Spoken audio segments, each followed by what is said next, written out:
Did you feel like you were the perfect presenter for the job tonight? I didn't feel like I was a perfect presenter for the job. I just got a phone call. I think they ran out of options. They've offended so many actors in Hollywood that I think when I got the call, I was their last hope. I was their last vestige. I really am honored that I'm getting a chance to honor them, because I got to know them over the course of 4 years as we were developing Book of Mormon.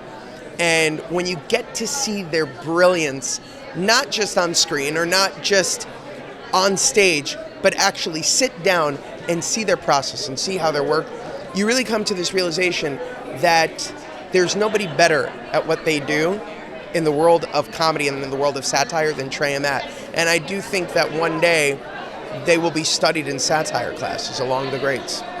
Now, I have to ask, with that said, what is the process like? I mean, in the shows and in the play, lots of talk about marijuana. I'm sure that's a little bit involved. I never saw that.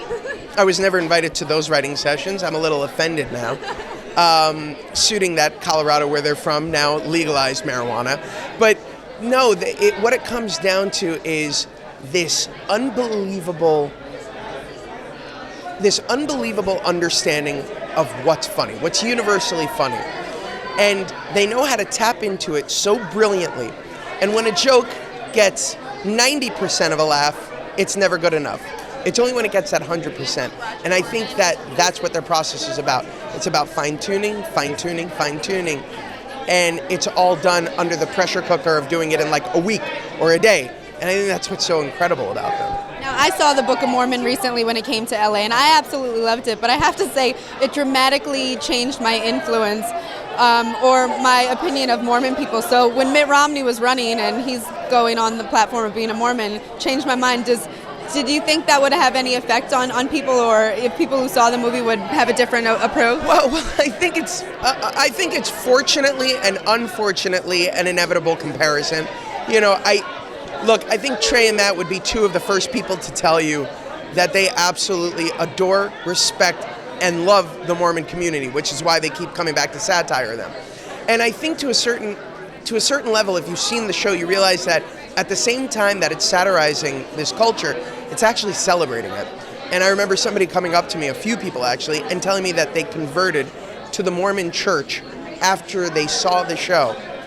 And I thought that was fascinating, because it's, I think, completely different than what Trey and Matt were ever intending for.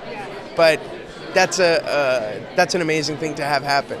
Very cool. And my last question for you, of course, this is BAFTA's biggest event of the year. Why is it so important for them to really celebrate the British community here in Los Angeles?